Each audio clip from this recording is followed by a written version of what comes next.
ಸ್ವಾಭಿಮಾನಿ ನ್ಯೂಸ್ಗೆ ಸ್ವಾಗತ. ಇಂದಿನ ಪ್ರಮುಖ ಸುದ್ದಿಗಳು. ವಲಯ ಮಟ್ಟದ ಕ್ರೀಡಾಕೂಟ, ವ್ಯಾಸ ಮಹರ್ಷಿ ಗುರುಕುಲಕ್ಕೆ ಸಮಗ್ರ ಪ್ರಶಸ್ತಿ. ಹೊಸನಗರ ತಾಲೂಕಿನ ಮಾರುತಿಪುರದಲ್ಲಿ ಶುಕ್ರವಾರ ನಡೆದ 2024-25ನೇ ಸಾಲಿನ 14 ವರ್ಷ ವಯೋಮಿತಿಯೊಳಗಿನ ಹಿರಿಯ ಪ್ರಾಥಮಿಕ ಶಾಲೆಗಳ ವಲಯ ಮಟ್ಟದ ಕ್ರೀಡಾಕೂಟದಲ್ಲಿ ಬಟ್ಟೆ ಮಲ್ಲಪ್ಪದ ಶ್ರೀ ವ್ಯಾಸ ಮಹರ್ಷಿ ಗುರುಕುಲ ಸಮಗ್ರ ಪ್ರಶಸ್ತಿ ಪಡೆದುಕೊಂಡಿತು.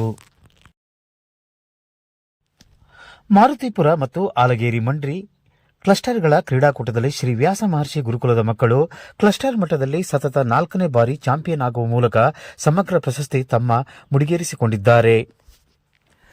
ವೈಯಕ್ತಿಕ ವಿಭಾಗದಲ್ಲಿ ಚುಕ್ಕಿ ಎಂ ಬ್ಯಾಣದ್ 100 ಮೀಟರ್ ಓಟ ಪ್ರಥಮ, 400 ಮೀಟರ್ ಓಟ ಪ್ರಥಮ, ಉದ್ದ ಜಿಗಿತ ಪ್ರಥಮ, ಪ್ರೇಕ್ಷಾ 200 ಮೀಟರ್ ಓಟ ಪ್ರಥಮ, ಎತ್ತರ ಜಿಗಿತ ದ್ವಿತೀಯ, ರಿಷಿ 600 ಮೀಟರ್ ಓಟ ಪ್ರಥಮ, 100 ಮೀಟರ್ ಓಟ ತೃತೀಯ, ಸುದೀಕ್ಷಾ 600 ಮೀಟರ್ ಓಟ ಪ್ರಥಮ, ಪವಿತ್ರ 600 ಮೀಟರ್ ಓಟ ತೃತೀಯ, ಅಮೋಘ 400 ಮೀಟರ್ ಓಟ ದ್ವಿತೀಯ, ರಿಲೇ ಚುಕ್ಕಿ ಎಂ ಬ್ಯಾಣದ್ ಪ್ರಥಮ, ಹೆಣ್ಣು ಮಕ್ಕಳ ಖೋಖೋ ದ್ವಿತೀಯ, ಗಂಡು ಮಕ್ಕಳ ಖೋಖೋ ಪ್ರಥಮ. ಗಂಡು ಮಕ್ಕಳ ಕಬಡ್ಡಿ ಫೈನಲ್ ಪಂದ್ಯ ಸೋಮವಾರ ನಡೆಯಲಿದ್ದು, ಶ್ರೀ ವ್ಯಾಸ ಮಹರ್ಷಿ ಗುರುಕುಲದ ಮಕ್ಕಳು ಮಾರುತಿಪುರದ ಹಿರಿಯ ಪ್ರಾಥಮಿಕ ಶಾಲೆಯ ಮಕ್ಕಳನ್ನು ಎದುರಿಸಲಿದ್ದಾರೆ. ಒಟ್ಟಾರೆ ಸಮಗ್ರ ನಿರ್ವಹಣೆ ತೋರಿದ ಶ್ರೀ ವ್ಯಾಸ ಮಹರ್ಷಿ ಗುರುಕುಲ ಸತತ 4ನೇ ಬಾರಿ ಸಮಗ್ರ ಪ್ರಶಸ್ತಿ ಪಡೆಯಿತು. ವಿಜೇತ ಮಕ್ಕಳನ್ನು ಶಾಲಾ ಆಡಳಿತ ಮಂಡಳಿ, ಶಿಕ್ಷಕರು ಹಾಗೂ ಗ್ರಾಮಸ್ಥರು ಅಭಿನಂದಿಸಿದ್ದಾರೆ.